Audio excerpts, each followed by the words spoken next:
নারদীয় ভক্তিসূত্রের একেবারে শেষ পর্যায়ে ৮১ নম্বর সূত্রে আমরা এসে উপস্থিত হয়েছি। আজকে আমরা ৮১ থেকে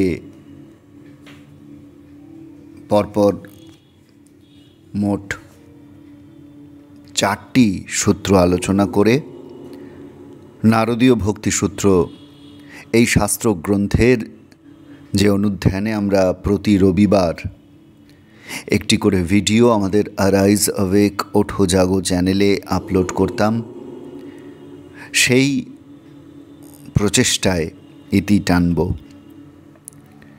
তবে বলা বাহুল্য যে শেষ হয়েও নারদীয় ভক্তিসূত্রের ভক্তিকথার অনুরণন আমাদের হৃদয়ে নিশ্চয়ই হতে থাকবে।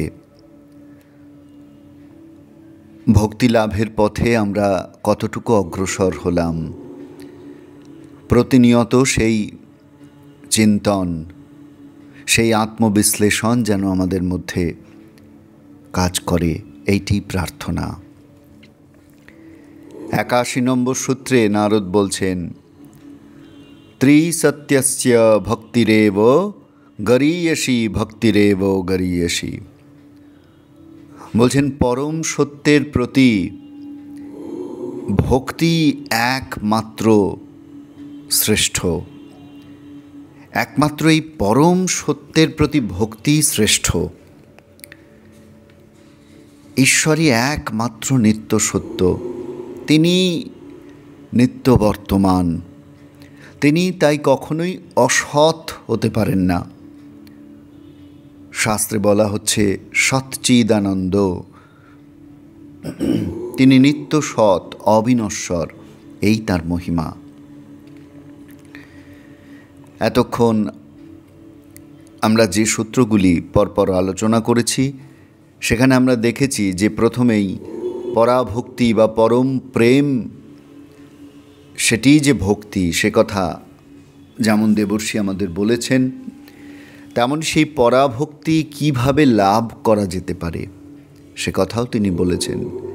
এই পরাভক্তি লাভ করতে গেলে কোন কোন গুণ অবলম্বন করতে হবে, কি কি বর্জন করতে হবে, একজন ভক্ত হয়ে উঠতে গেলে, ভক্তিপথের অনুরাগী হয়ে উঠতে গেলে কেমনভাবে সাধনা করা প্রয়োজন, সে সম্পর্কেও দেবর্ষি আমাদের উপদেশ প্রদান করেছেন।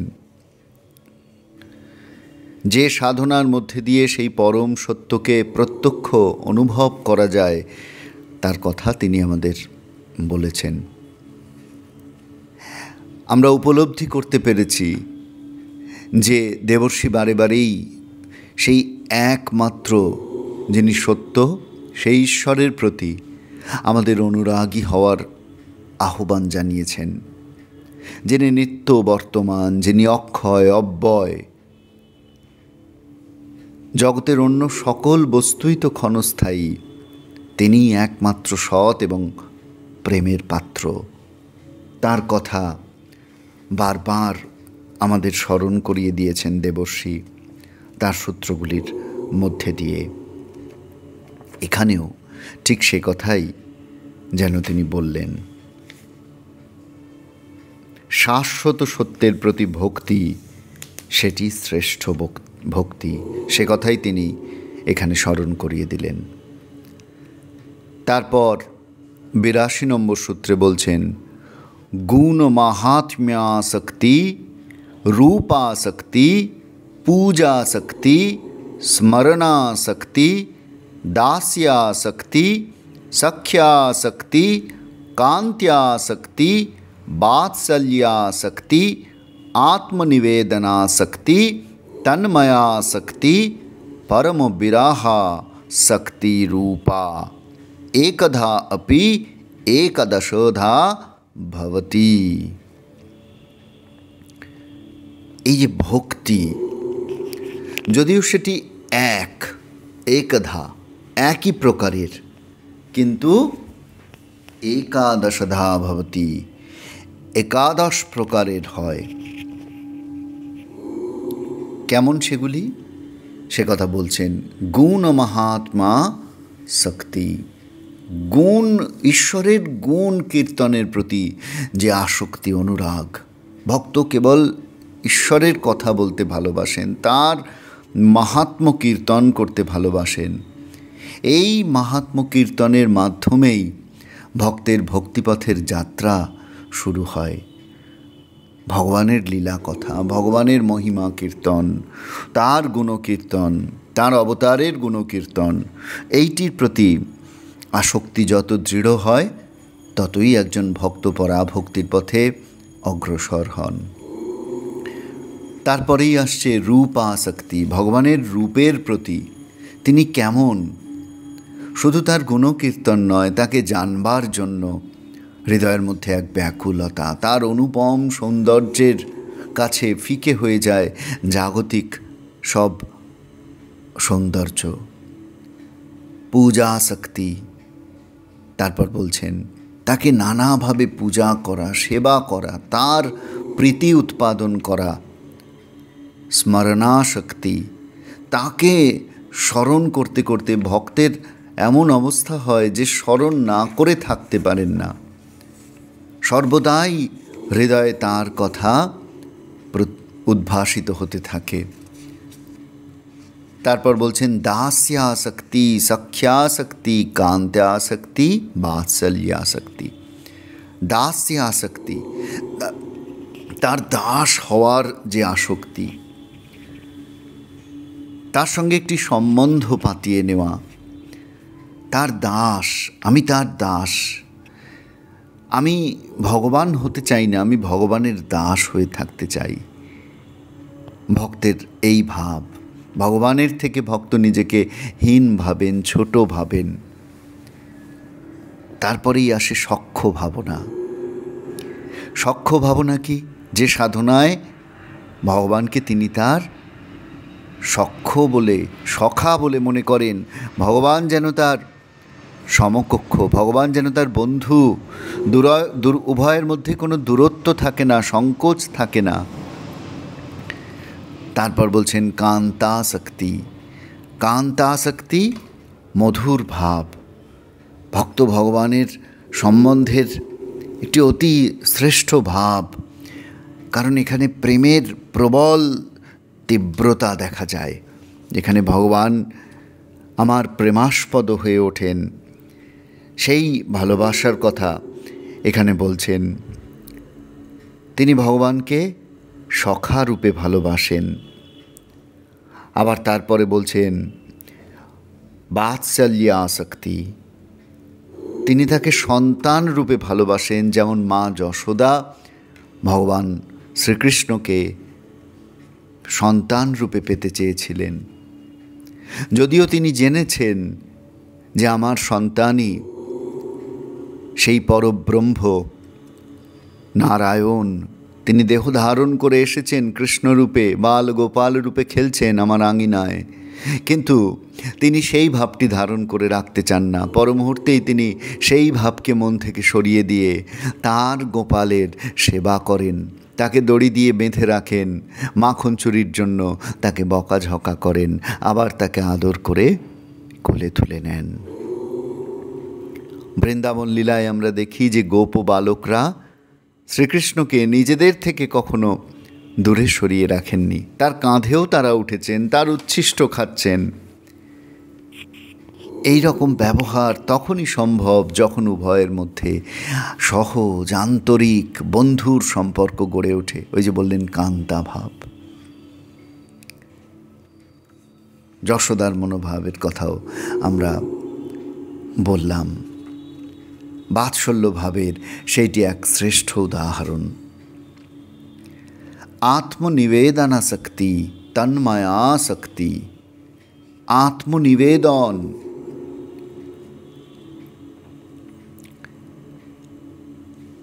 তার কাছে আত্মনিবেদনের জন্য তীব্র আকুতি, তাকে তন্ময় হয়ে থাকবার জন্য, তাতে তন্ময় হয়ে থাকবার জন্য একান্ত অভিলাষ।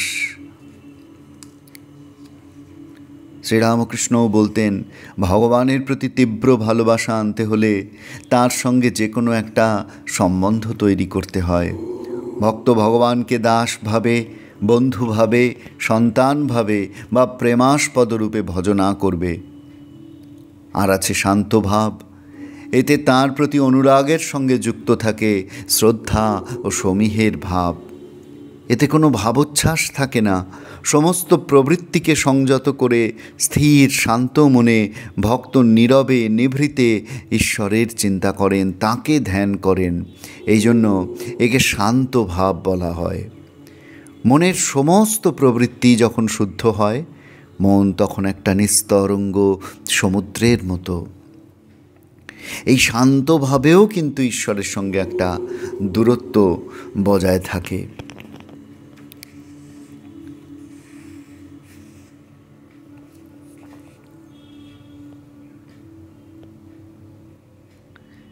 ঈশ্বরের প্রতি তাই ভক্তির প্রথম সোপান হচ্ছে তার সঙ্গে একটি সম্বন্ধ স্থাপন, যেখানে সমস্ত সংকোচ মিটে যায়।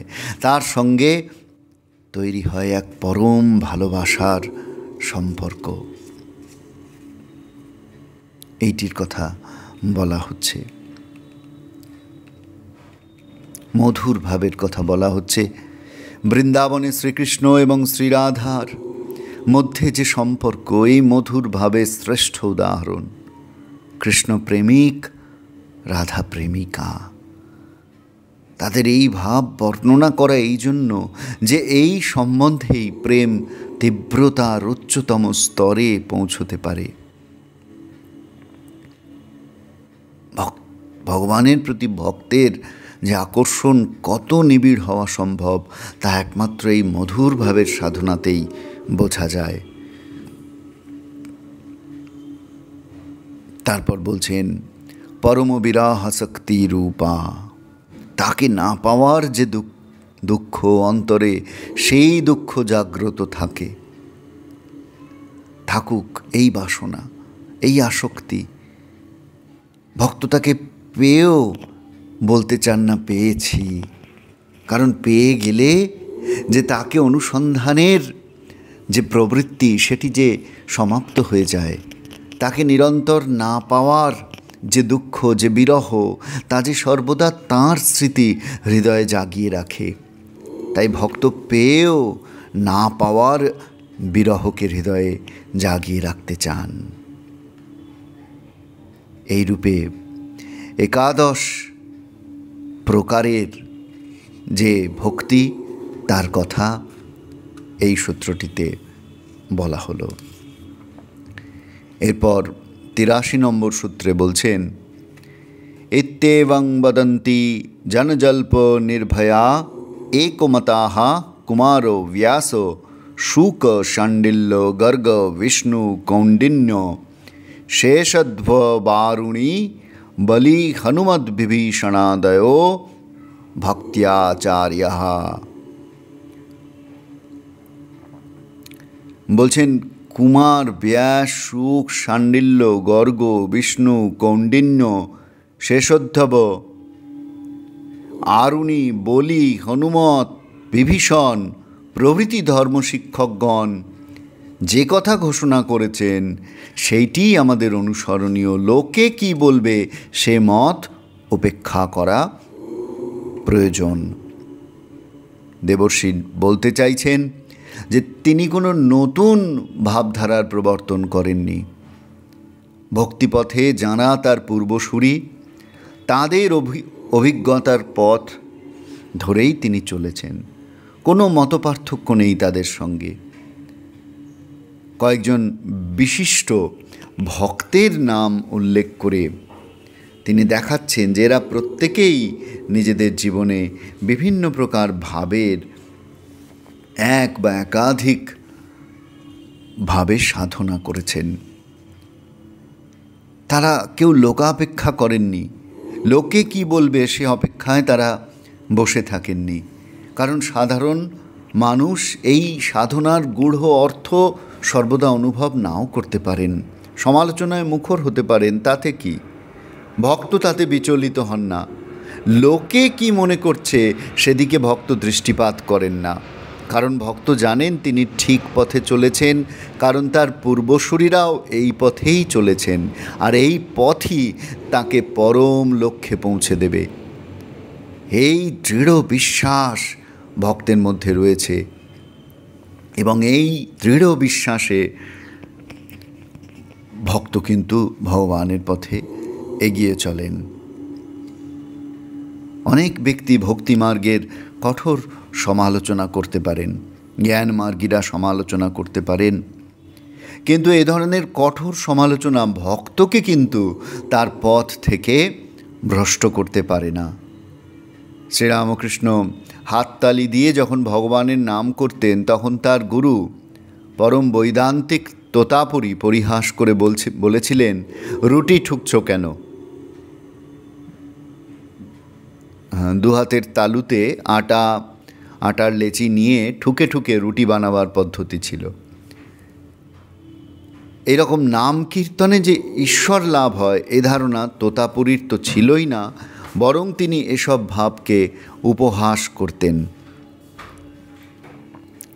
যখন তিনি শ্রীরামকৃষ্ণকে বেদান্ত সাধনের কথা বললেন, ঠাকুর বললেন, যাই মাকে জিজ্ঞাসা করে আসি।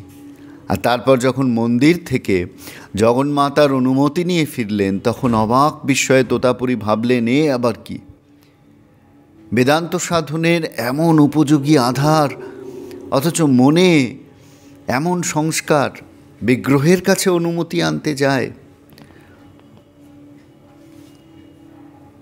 বেদান্তর মতে রূপ, প্রতীক, বিগ্রহ এগুলি সবই অনাবশ্যক, একমাত্র সত্যবস্তু ব্রহ্ম। সুতরাং কল্পিত দেবমূর্তির কাছে গিয়ে অনুমতি চাওয়ার কোনো অর্থ হয় না। এটি ছিল তোতাপুরীর মত। কিন্তু শ্রীরামকৃষ্ণ শ্রী শ্রী মা জগন্মাতার মধ্যে সেই ব্রহ্মকে সাক্ষাৎ করেছেন। তিনি দেখেছেন সমগ্র জগৎ জুড়ে সেই একই জগন্মাতা বিরাজমানা, সব তিনিই হয়েছেন। তাই তোতাপুরীর শুষ্ক সমালোচনা তার মনে কোনো প্রভাব ফেলতে পারেনি। মায়ের প্রতি তার ভালোবাসাকে, মায়ের প্রতি সন্তানের ভালোবাসাকে এতটুকু খাটো করে দিতে পারেনি। একথাই দেবর্ষি নারদ আমাদের এখানে বলছেন যে লোকে কি মনে করছে সেটি বড় কথা নয়, ভক্ত তার বিশ্বাসে অটল।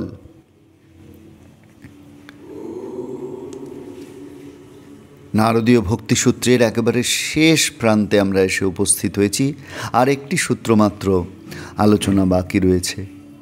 আমরা বুঝতে পারছি যে নারদ এমন একটি বিশিষ্ট পথের ইঙ্গিত দিচ্ছেন, ভক্তিপথ। সেই পথ শুধুমাত্র নিজের সাধনার মধ্যে দিয়ে উপলব্ধি করা যায়।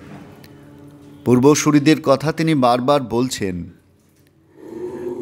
কারণ এই পথে সাধনা করে যারা ভগবান লাভ করেছেন তাদের কথা তিনি বারবার স্মরণ করিয়ে দিচ্ছেন। তাদের নাম উল্লেখ করে তিনি বোঝাতে চাইছেন যে নতুন কোনো ধর্মের স্রষ্টা এই দাবি তিনি করছেন না। সত্য চিরকালই এক। শতাব্দীর পর শতাব্দী ধরে মহাপুরুষরা কেবল সেইটি প্রকাশ করে চলেছেন। অবশেষে 84 নম্বর সূত্রে বলছেন, ইয়া ইদং নারদ প্রক্তং শিবানুশাসনং বিশ্বসীতি শ্রদ্ধতে স ভক্তিমান ভবতি সহ প্রেষ্ঠং লভতে সহ প্রেষ্ঠং লভত ইতি। ইহ ইদং নারদ প্রক্তং, যিনি এই নারদ কথিত শিবানুশাসনং, শুভ অনুশাসন, বিশ্বাসীতি বিশ্বাস করেন, শ্রদ্ধতে শ্রদ্ধা করেন, সহ ভক্তিমান ভবতি, যার নারদ কথিত এই অনুশাসন, এই সূত্রগুলির মধ্যে নিহিত যে গূঢ় অর্থ, তার প্রতি বিশ্বাস জন্মেছে, তার প্রতি শ্রদ্ধা জন্মেছে, তিনি ভক্তি লাভ করবেন, অবশ্য করবেন। সহ প্রেষ্ঠং লভতে, তিনি সর্বাপেক্ষা প্রিয় বস্তু লাভ করবেন, ঈশ্বরকে লাভ করবেন। শ্রদ্ধার সঙ্গে, বিশ্বাসের সঙ্গে যদি নারদ কথিত এই পথে আমরা চলতে পারি। প্রেষ্ঠং লভতে বাক্যাংশটি দুবার ব্যবহার করা হচ্ছে।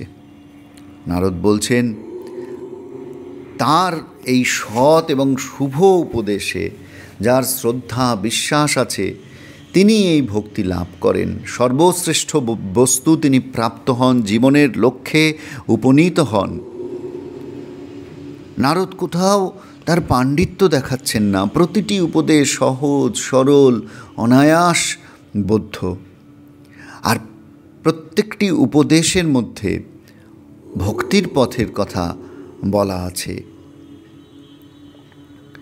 এই ভক্তি পথে পৌঁছানোর জন্য বিশেষ বিদ্যার বা জ্ঞানের যে প্রয়োজন আছে বা কঠোর তপস্যার প্রয়োজন আছে তা নয়, বরং ভক্তিপথের আচার্যরা অত্যধিক কঠোরতার বিরোধী। ভক্তিযোগে কিন্তু বিনম্রতাই সাধন।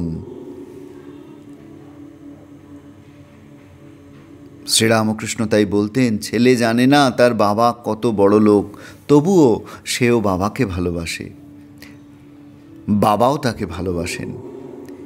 এই ভক্তিপথে বিধিপূর্বক কোনো অনুষ্ঠান আদি নেই, নিখুঁতভাবে সেটি করাও বাধ্যতামূলক নয়।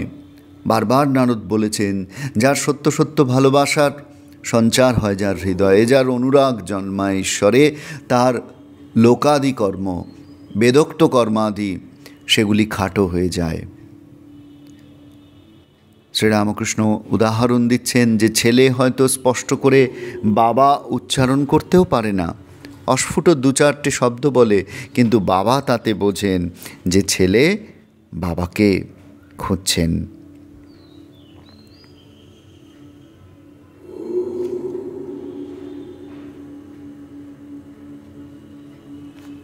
সুতরাং শাস্ত্রে ধর্মীয় অনুষ্ঠান আদিতে মন্ত্র উচ্চারণ সম্পর্কে যে বিশেষ নিয়ম দেখা যায়, যে বৈধি অনুষ্ঠান দেখা যায়, ভক্তিপথের ক্ষেত্রে কিন্তু সেগুলি অতি আবশ্যক এমনটি বলা যাবে না।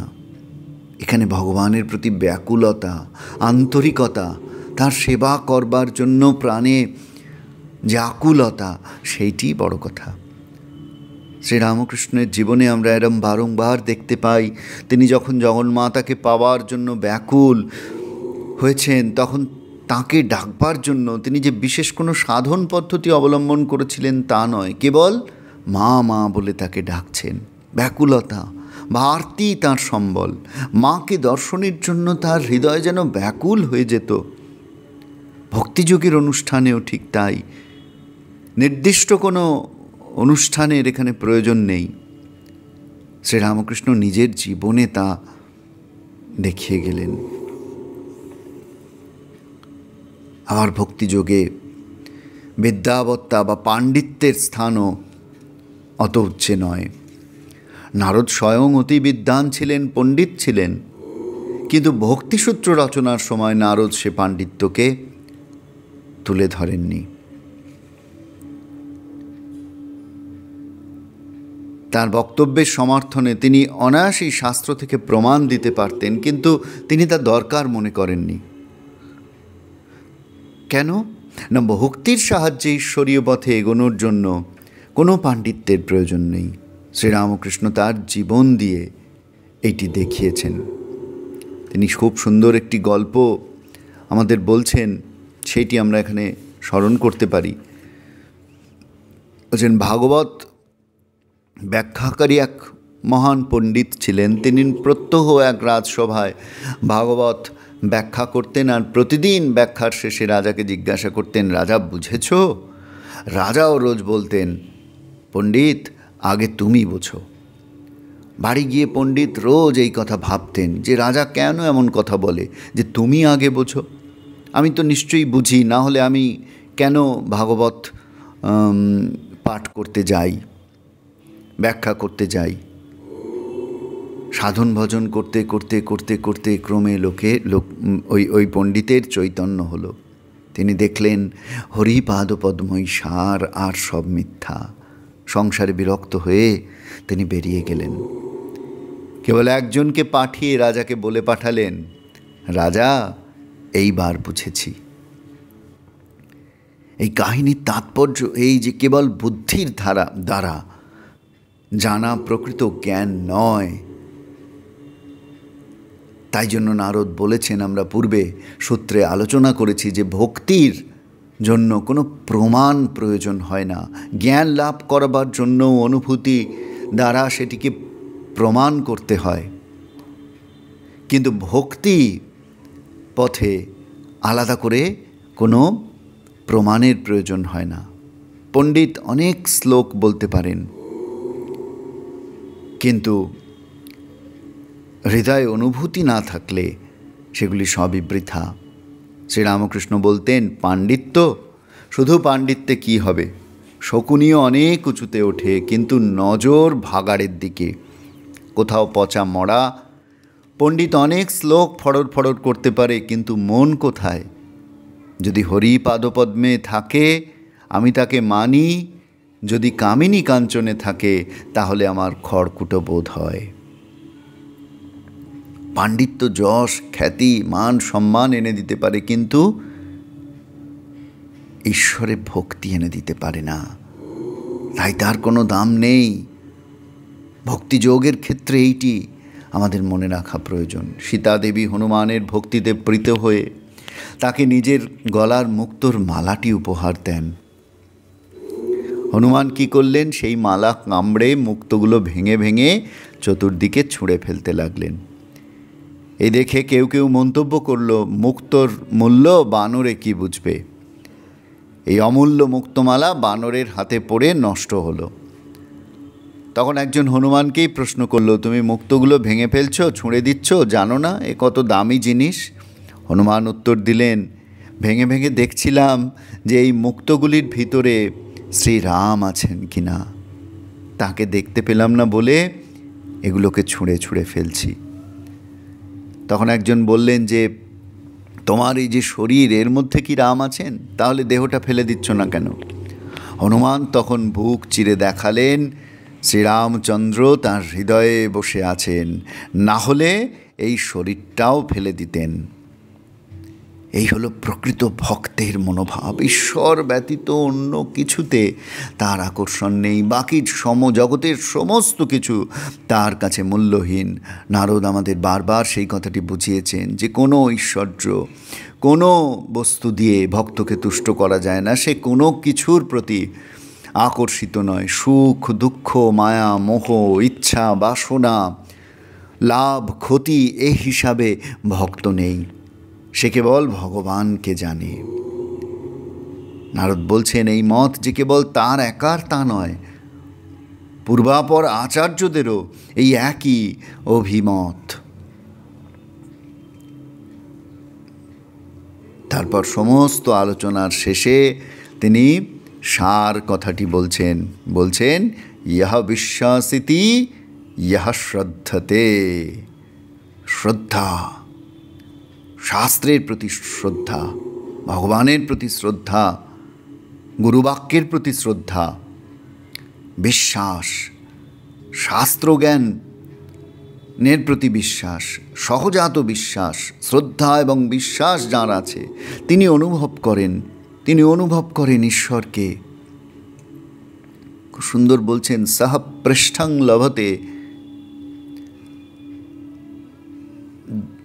ভক্ত তার প্রিয়তম পৃষ্ঠ, তার জীবনের পরমাস্পদ, সেই পরম বস্তু লাভ হলে ভক্তের আর কিছু প্রাপ্তব্য থাকে না। সমস্ত বাসনা যার পূর্ণ হয়েছে, ভক্তের প্রেমের সেই পরম অবস্থা, সেই অপূর্ব অবস্থার কথা নারদ আমাদের বলছেন। এই একাগ্রচিত্ততার শ্রেষ্ঠ নিদর্শন স্বরূপ নারদ আমাদের বলেছেন বৃন্দাবনের গোপীদের কথা। তারা ভগবানের জন্য সর্বস্ব ত্যাগ করেছিলেন, এমনকি সামাজিক মান সম্মান পর্যন্ত ত্যাগ করেছিলেন। এটি গোপী প্রেমের মাধুর্য। শ্রীরামকৃষ্ণ এই জন্য গোপীদের প্রেমকে শ্রেষ্ঠ আদর্শ বলেছেন, যেমনটি দেবর্ষী নারদ বলেছেন, যেমনটি ভগবান শ্রীকৃষ্ণ বলেছেন শ্রীমদ্ ভাগবতে। এই প্রেম লাভই ভক্তি যোগের শেষ কথা।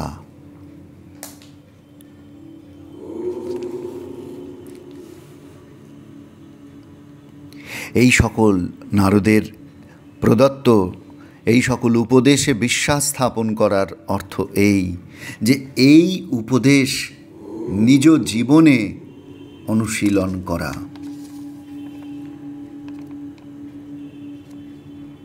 এই 84টি সূত্র আলোচনা, তাদের অর্থ ব্যাখ্যা, তারও তো সেই একই উদ্দেশ্য, যাতে আমরা আমাদের জীবনে সেটির প্রতিফলন ঘটাতে পারি, আমরা যেন ভক্ত হয়ে উঠতে পারি।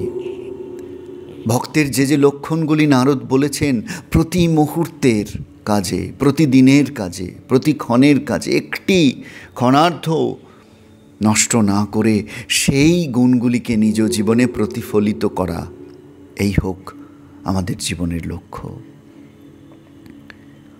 আলোচনার একেবারে শেষ অংশে স্বামী বিবেকানন্দের 1894 খ্রিস্টাব্দের 31শে জুলাই 2 মার্কিন ভক্তকে লিখিত পত্রের কিছুটা উদ্ধৃত করা আমরা সব থেকে শ্রেয় বলে মনে করছি। ভক্তিযোগের মাধুর্যের এটি একটি প্রকৃষ্ট উদাহরণ।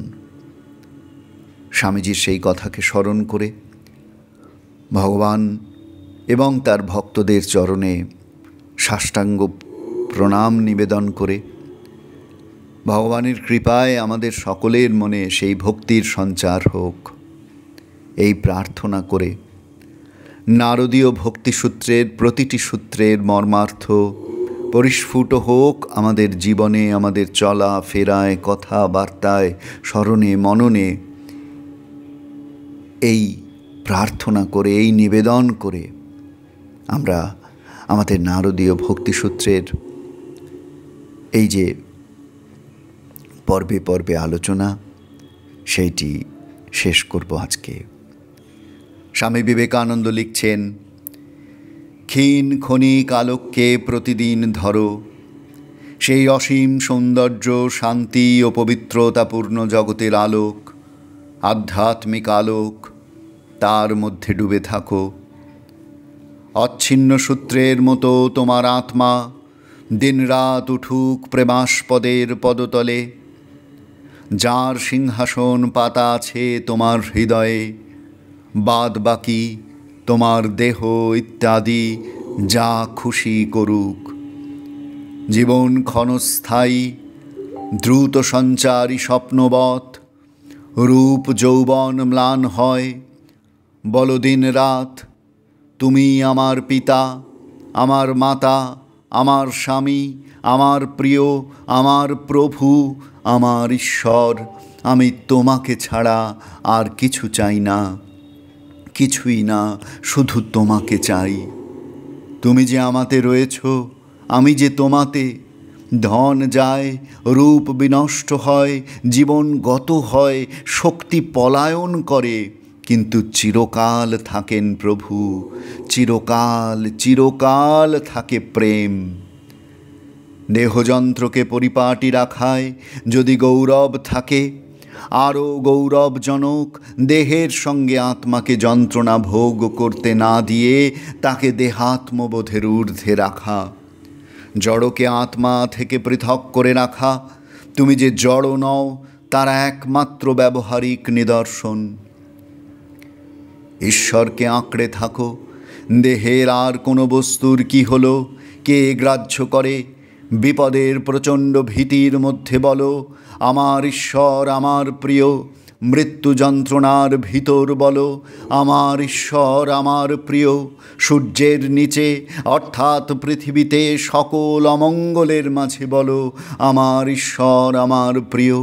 তুমি এখানে রয়েছ, আমি তোমাকে দেখতে পাচ্ছি, তুমি আমার সঙ্গে আছো, আমি তোমাকে অনুভব করছি। আমি তোমার, আমাকে গ্রহণ করো। আমি এ জগতের নই, শুধু তোমার, আমাকে ত্যাগ করো না। হীরার খনি ছেড়ে কাঁচের মালার পিছনে যেও না। জীবনটাই তো বড় সুযোগ, এ সংসারে কি সুখ খুঁজে বেড়াও। তিনি যে আনন্দের উৎস। সর্বোচ্চকে অন্বেষণ করো, সর্বোচ্চ তোমার লক্ষ্য হোক, এবং তুমি নিশ্চয়ই পাবে সেই সর্বোচ্চকে। ওম শান্তি শান্তি শান্তি। হরি ওম তৎসৎ।